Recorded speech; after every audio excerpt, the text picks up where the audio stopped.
The ships came without warning on a Tuesday morning. Taiho remembered it was a Tuesday because he had been planning to visit his mother that weekend. He never got the chance. 3,000 people were taken from their homes, their jobs, their lives. Soldiers in white armor moved through cities like ghosts. They did not explain.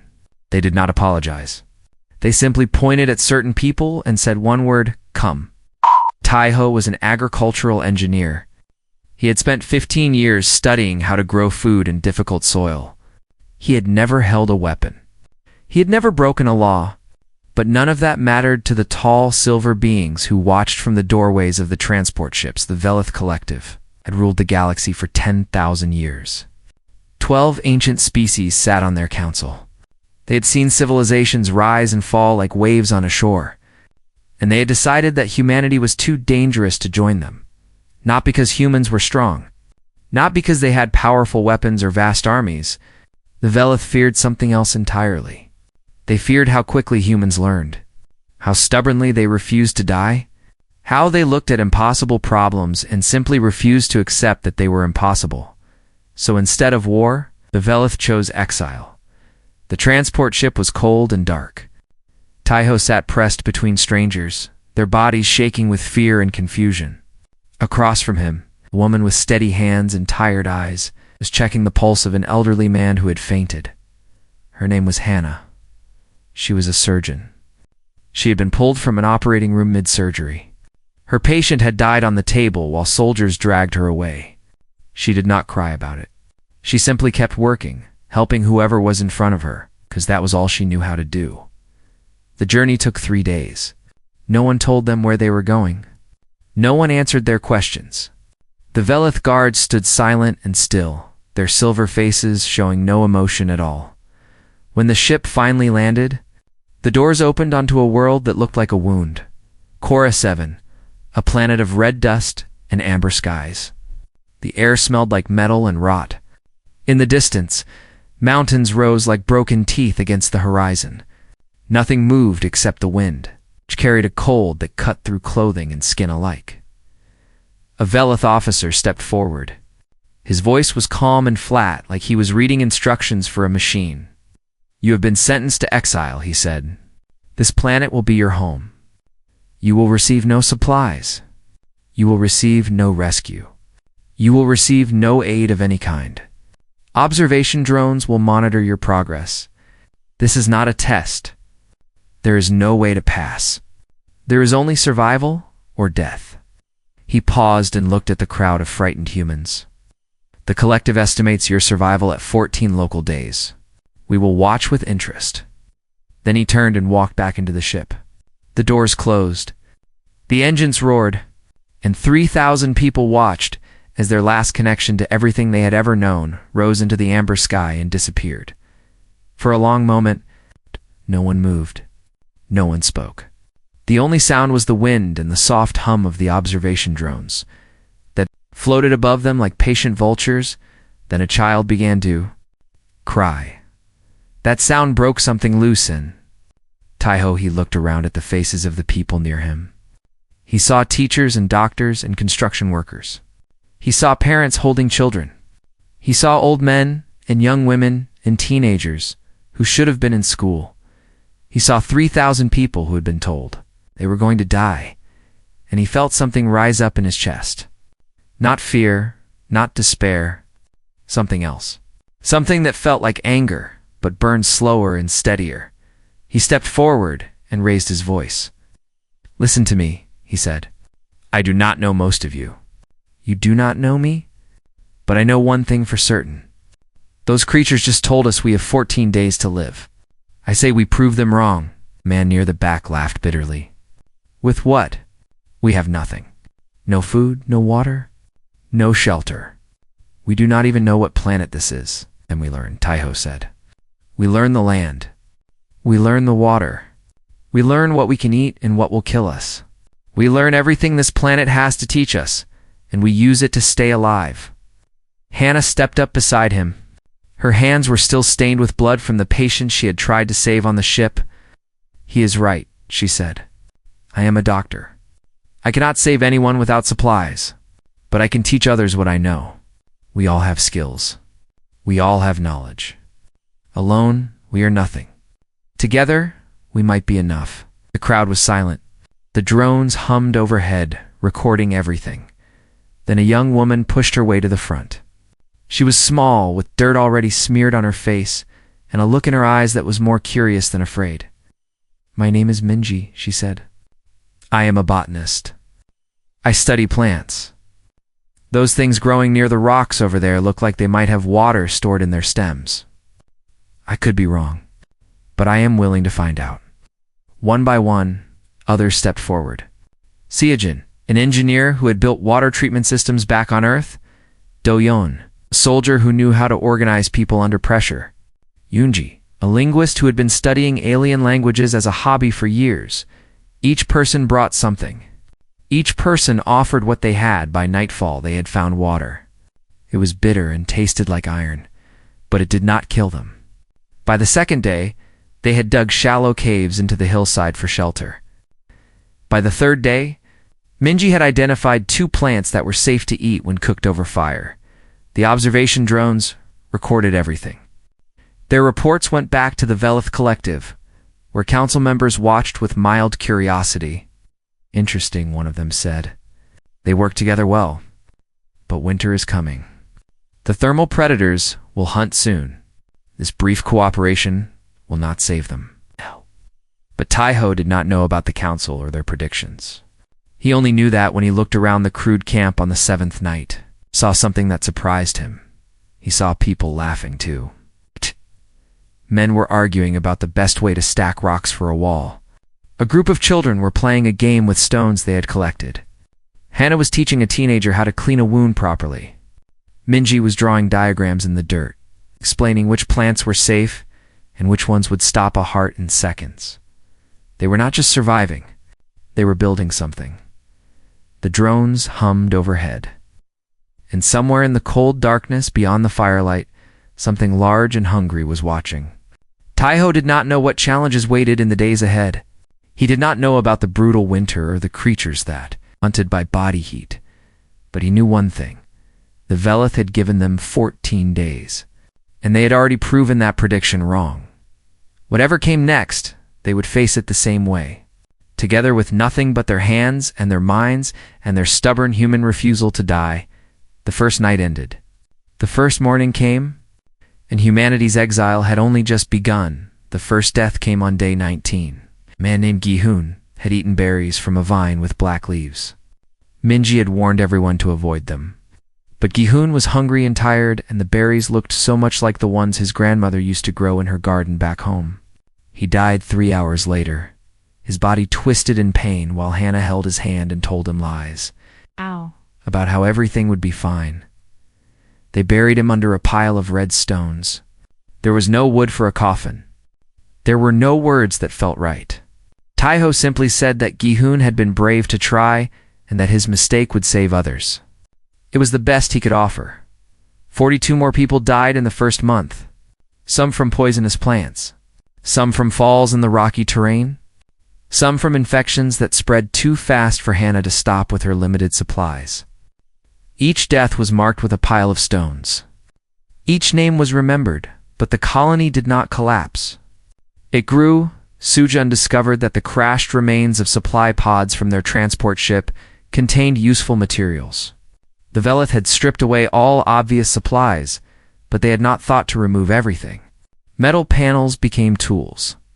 Wiring became rope. Broken glass became cutting edges. Within 2 months, they had built a proper settlement. Underground chambers kept them warm when the wind grew cold. Clay pots stored water and food.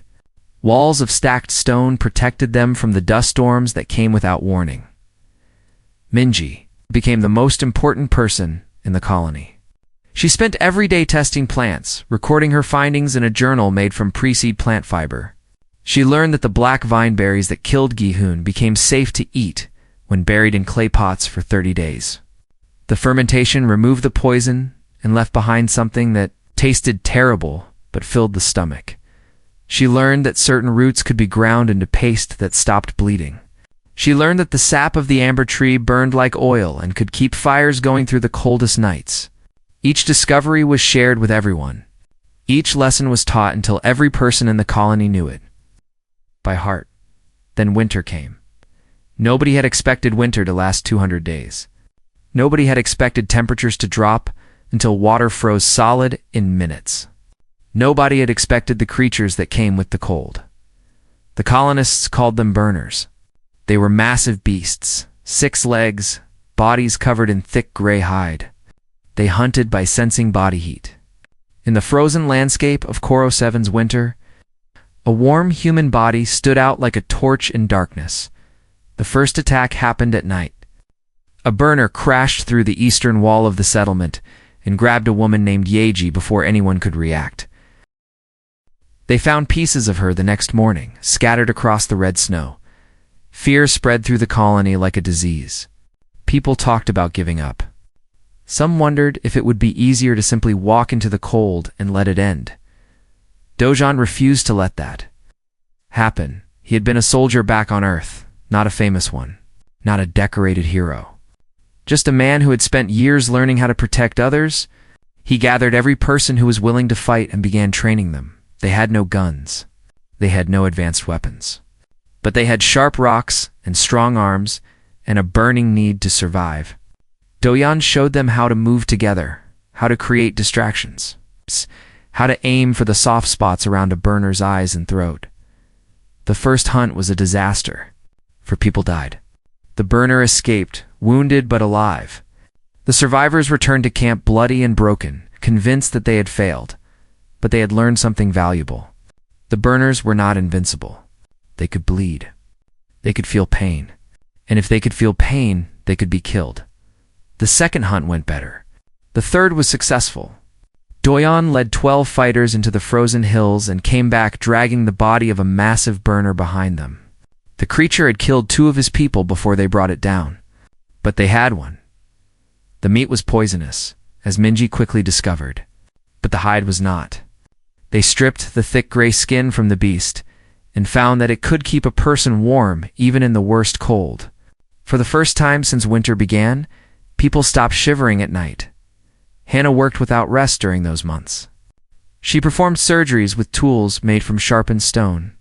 She sewed wounds closed with thread made from plant fiber. She trained 12 assistants in basic medicine, knowing that she alone could not save everyone.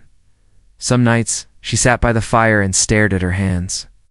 They were scarred now, rough and calloused from work that she had never imagined doing. She thought about her old operating room back on Earth, with its bright lights and sterile instruments. She thought about how proud she had been of her precision and skill. Now she saved lives with rocks and string. And somehow, she was prouder of that than anything she had done before. The observation drones recorded everything. Their reports noted the declining death rate. They noted the organized hunting parties. They noted the expansion of the underground. Settlement 1 report contained a single line that caused concern among the Velith Council. Subjects have exceeded survival projections by 600%. Recommend continued observation? But the council did not act. They watched and waited, certain that the humans would eventually fail. Every other species they had exiled to Koro 7 had died. It was only a matter of time. They did not understand what they were watching. They did not understand that every failure made the humans stronger. Every death taught them something new. Every impossible obstacle was simply a problem waiting to be solved. As the 200th day of winter approached, something remarkable happened. A child was born. Her parents were 2 engineers who had met in the chaos of the first week. They named their daughter Nari, which meant lily in the old language of their ancestors. She was small and red-faced and screamed with a fury that made even the burners seem quiet. Hannah delivered her in an underground chamber lit by amber tree sapphires. When she placed the tiny girl in her mother's arms, she felt something shift in her chest. Something that felt like hope. This child would never know Earth. She would never breathe unfiltered air or see a blue sky. Koro 7 was not her prison. It was her home, and that changed everything. Taeho held a meeting that night. His hair was grayer now, his face lined with exhaustion and worry, but his voice was strong. "We have survived the winter," he said. "We have lost friends, We have lost family. But we are still here. And now we have a child who was born on this world. She belongs to this place in a way that we never will. We owe it to her to build something worth inheriting." The colonists listened. The drones recorded. And somewhere in the cold darkness outside, the burners howled at a moon they would never reach. Spring came slowly. The ice melted. The deadly cold retreated, and humanity stepped into the light. Battered and scarred but unbroken, the Velith had given them. 14 days they had taken 200 and counting. 3 years had passed since the abandonment. The colony had a name now. They called it Setbiel, which meant morning star in the language of their ancestors. It was a name full of hope, full of promise, full of stubborn belief in a future that nobody had expected them to have. The underground chambers had grown into a network of tunnels and rooms that stretched beneath the red hills. Above ground, structures of stone and salvaged metal rose against the amber sky. Gardens of cultivated plants grew in terraced fields. Smoke rose from cooking fires. Children played in the dust. Nari was 3 years old now. She ran through the tunnels on quick little legs, laughing at everything, afraid of nothing. She had never known hunger or cold or the terror of those first desperate months. To her, Setbiel was not a place of exile. It was simply home. She was not alone. 12 other children had been born in the colony. Each one was a miracle. Each one was proof that humanity was not just surviving, but growing.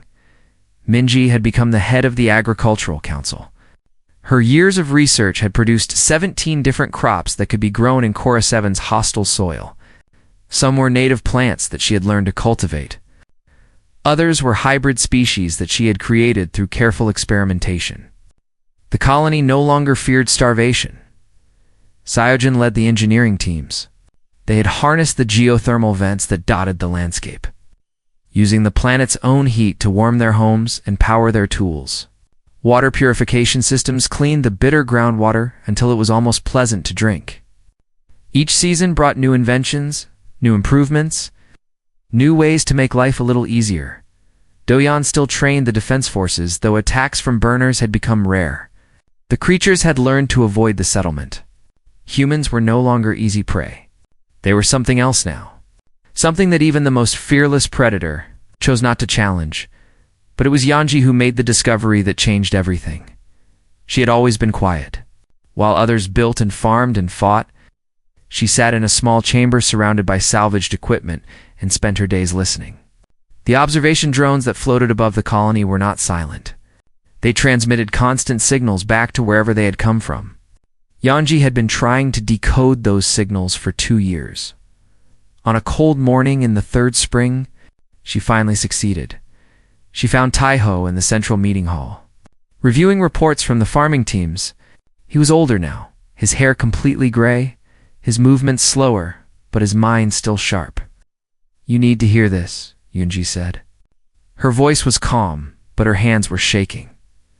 She led him to her chamber and played the transmission she had decoded.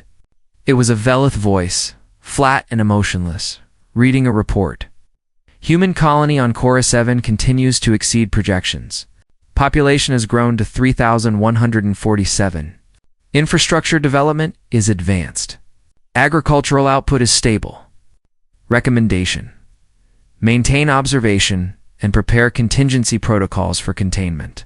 Taiho listened in silence. When the recording ended, he sat down heavily on a stone bench. "Containment," he repeated. "They are not just watching us. They are planning to stop us." Yunji nodded.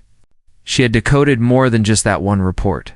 She had found years of transmissions, years of data, years of evidence that the Velith had never intended for the exile to be permanent.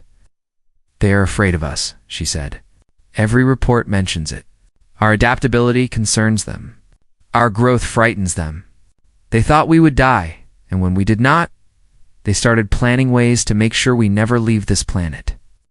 Taiho looked at the crude equipment that surrounded them. Stone tools, plant fiber cables, salvaged metal scraps. This was what humanity had built from nothing, and the most powerful civilization in the galaxy was afraid of it. He called a council meeting that Every leader and Setbeal gathered in the great hall that had been carved from the bedrock beneath the settlement. Hannah was there, her hair streaked with silver now. Mingi sat beside her, still covered in dirt from the fields. Siajin and Doyan stood near the back, their faces grim. Yeonji played the transmissions for all of them. When she finished, the room was silent. Finally, Hannah spoke. So we have a choice. We can hide and hope they forget about us. Or we can prepare for the day when hiding is no longer possible. What is there to prepare? Someone asked. We have sticks and stones. They have starships and weapons that could destroy us from orbit. If they decide to come for us, we cannot stop them. Taiho stood up. He was old now, tired in ways that sleep could not fix, but his voice was still strong. Maybe we cannot stop them, he said, but we do not have to make it easy. We have survived everything this planet has thrown at us. We have built a home from nothing. We have raised children who will never know the fear that we knew.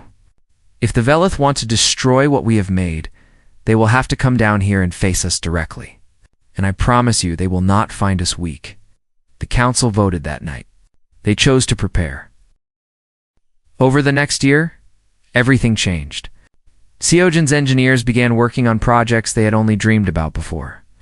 Using salvaged Velith components and native materials, they built machines that should not have been possible.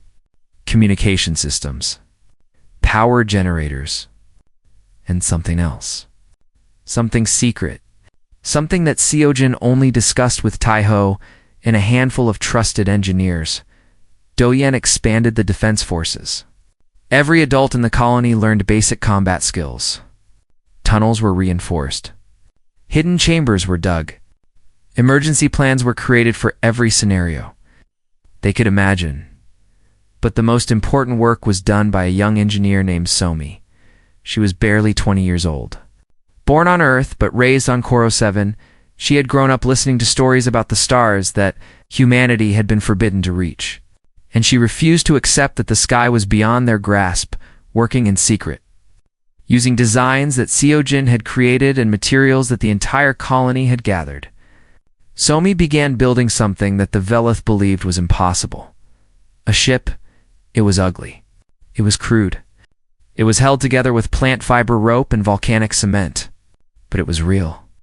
And if Somi's calculations were correct, it could fly. The observation drones continued their endless patrol above the colony. They recorded everything they saw. But they did not see everything. They did not see the hidden chambers deep beneath the surface.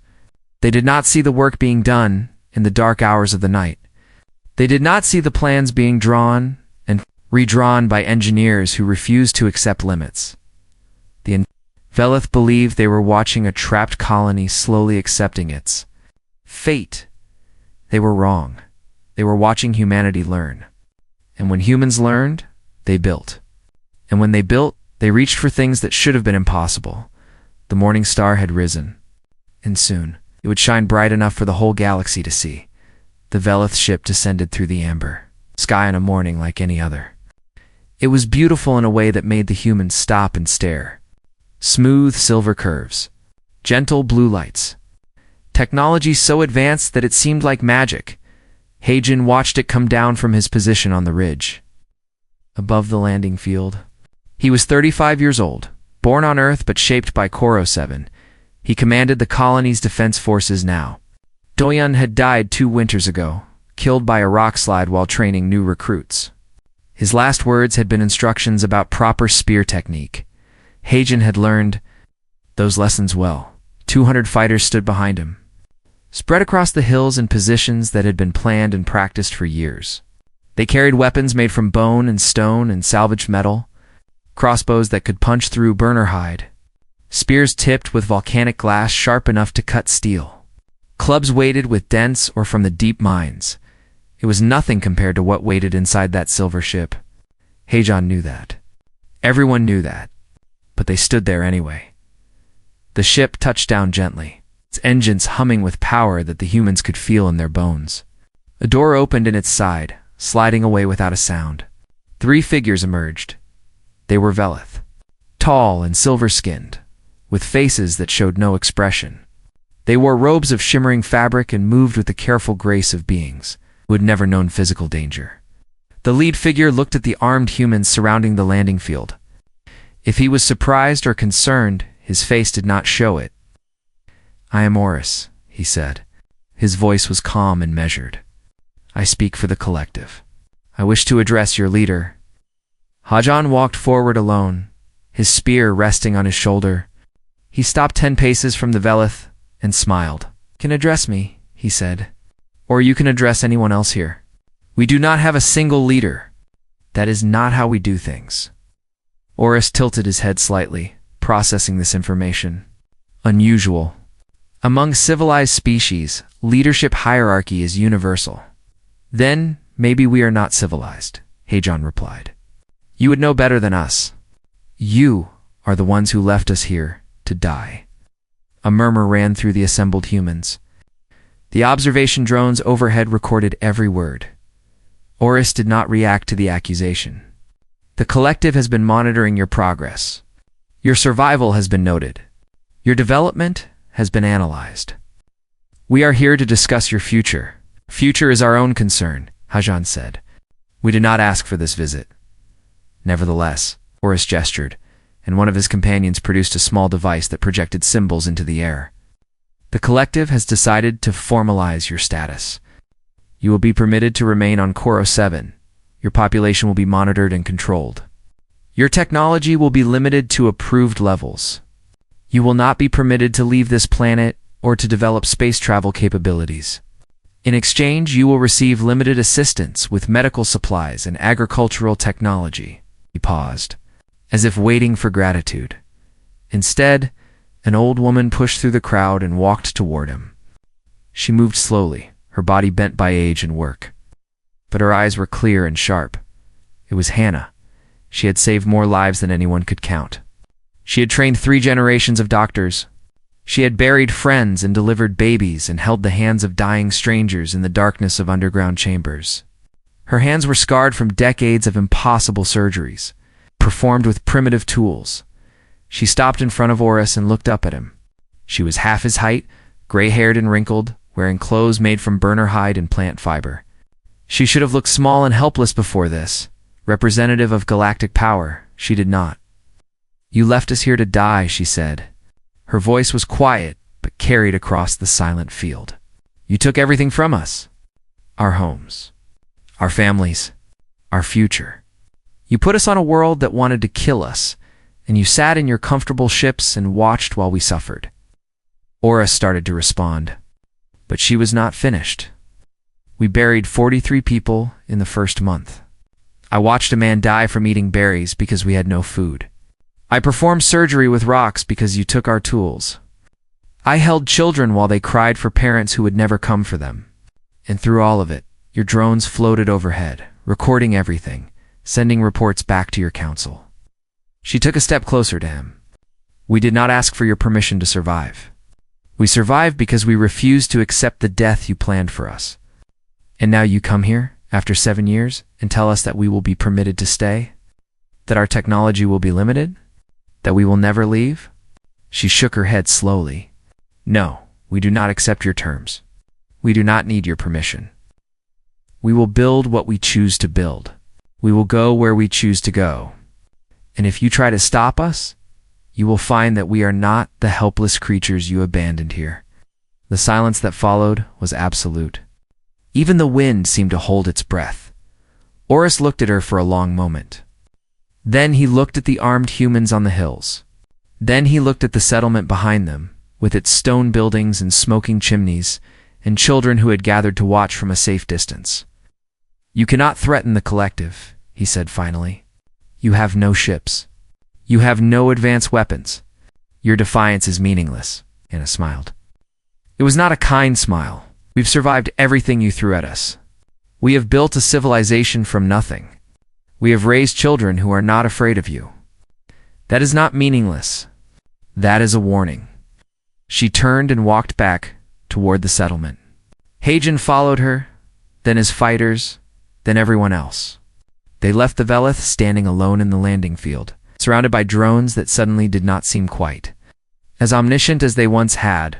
Oris and his delegation returned to their ship and departed. Their report to the collective was brief and troubling. The humans had refused terms. They had shown no fear. They had spoken of building and going in defiance. The council debated for weeks. Some wanted immediate military action. Others argued for patience. The humans were still trapped on Chorus 7. They still had no ships. How much trouble could they really cause? But deep beneath the surface of Sepiol, Somi worked through the night on something that would prove them all wrong. The hull was almost complete. The engines were being tested. The guidance systems were being calibrated. It was not beautiful like the Velith ship. It was not graceful or elegant. It was ugly and rough, and held together with determination as much as engineering. But it was almost ready to fly. And when it did, the galaxy would learn what happened when you told humanity to stay where it was put. They reached anyway. 20 years. It had been 20 years since the transport ship had abandoned them on Cora 720. Years of struggle and loss and small victories that added up to something extraordinary. The ship sat in a cavern deep beneath Setbiel, hidden from the observation drones that still circled endlessly overhead. It was not a pretty thing.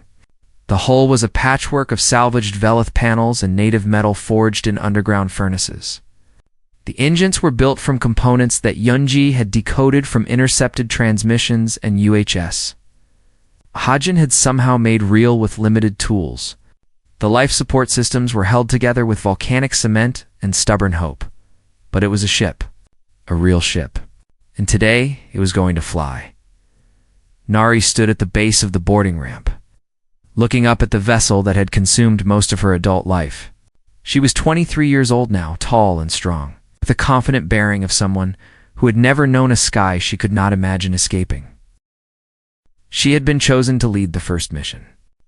Some had argued that the honor should go to one of the original exiles, the survivors who had endured those terrible first months, but Taiho himself had insisted that it should be Nari. She was the first child born on Cora 7. She represented everything they had built, everything they had become. She was the future. Behind her stood 11 others. Engineers and pilots and navigators, all trained for years in secret. They wore suits made from burner hide and insulating plant fiber, crude but functional. They carried supplies for 2 weeks and instructions for 100 different emergencies. The entire colony had gathered in the cavern to watch. 3,000 people crammed into a space meant for a few hundred, standing in complete silence. The observation drones had been disabled for the first time in 20 years. Yunji had figured out how to blind them without triggering alarms. They had maybe 6 hours before the Velith noticed something was wrong. It would be enough. Taiho made his way through the crowd. He was 83 years old now, bent by age, but still alive, still fighting. He had buried his wife 5 years ago. He had buried more friends than he could count. But he had also seen things that should have been impossible. He had seen humanity take a death sentence and transform it into a civilization. He reached Nari and took her hands in his. His fingers were thin and weathered, hers young and strong. "I will not give you a speech," he said. His voice was quiet, meant only for her. "You know what this means? You know what you carry with you? Just remember one thing. When you get up there and you see the stars, remember that each one of them was supposed to be beyond your reach, and then reach anyway." Nari nodded. She did not trust herself to speak. Instead, she hugged the old man, who had led them all through impossible darkness into an improbable dawn. Then she turned and walked up the ramp. Her crew followed. The hatch closed behind them. The cavern fell silent, except for the hum of engines warming up. People held their breath. Children gripped their parents' hands. Everyone stared at the ugly, beautiful ship that represented everything they had worked for. The roof of the cavern had been weakened over months of careful preparation. Explosive charges waited at key points. When the ship was ready, the sky would open. Somi stood at the control panel, ready to trigger the sequence. She was 40 years old now, no longer the young dreamer who had first sketched ship designs in the dirt. She had given her entire adult life to this moment. She looked at Taiho. He nodded. She pressed the button. The explosions were precise and controlled. The roof cracked and split and fell away, revealing the amber sky of Core 7 for the first time in the cavern's hidden history. Dust and debris rained down, but the ship was already rising, its engines roaring with a sound that no one on the planet had ever heard before. It climbed through the opening, slow at first, then faster still. Within seconds, it was a bright point of light against the amber clouds. Within a minute, it was gone. 3,000 people stood in the ruins of the cavern roof, staring up at an empty sky, crying and laughing and holding each other. They had done it. They had actually done it. Far above Core 7, Nari watched the planet shrink behind them. She could see the red deserts, and the purple mountains, and the amber clouds that had been her entire world. It looked small. It looked fragile. It looked like home. Then she turned to face the stars. The Velith Collective received the alert within hours. Their observation network had gone silent over Core 7. When they restored it, they found the colony intact, but something impossible in orbit around the planet. A ship, a human ship, built from nothing on a world where survival itself should have been impossible. The council convened an emergency session. Oris, now a senior member, argued for immediate military response. Destroy the ship. Enforce the containment they should have enforced years ago. But before the council could vote, the human ship began transmitting. The message was broadcast on every frequency the humans had decoded from the observers. It reached every corner of Velith space. It was heard by species that had never encountered humanity. It was recorded and analyzed and debated on 1,000 worlds. Nara's voice was calm and clear. We are the people of Sepial. 20 years ago, you ordered us to survive without aid. You left us on a world of poison and predators. You watched while we suffered. You recorded our deaths. You expected us to fail. We did not fail. We learned. We built. We raised children who have never known the fear you tried to make us feel. We created a home from nothing. And now we have built a ship from the scraps you left behind and the knowledge we took from your own transmissions. We are coming, not as conquerors, not as enemies. We are coming as neighbors. You can welcome us. You can fear us. But you cannot ignore us anymore. The galaxy is not yours alone. There is room for everyone, including us. This is Nari of Setbiel, Captain of the Morning Star. Humanity is no longer contained. We hope you will learn to live with that, because we are not going back. The transmission ended. The ship hung in orbit, waiting, on the surface below. Taiho stood outside the ruins of the cavern, looking up at the amber sky. He could not see the ship anymore. It was too far away, too high, reaching for stars that had always been there, but had never seemed so close. Children played in the red dust around him. Gardens grew in terraced fields. Smoke rose from cooking fires. Life continued, as it always had, as it always would. The observation drones still hovered overhead, but they were different now. They were no longer watching prisoners. They were watching a people who had proven that no cage could hold them forever. Taiho smiled. He was tired, so tired. But for the first time in 20 years, it was a good kind of tired. The kind that came from finishing something important. He turned and walked back toward the settlement. Behind him, somewhere among the stars, his granddaughter was introducing humanity to a galaxy that had tried to forget them. They would not be forgotten again.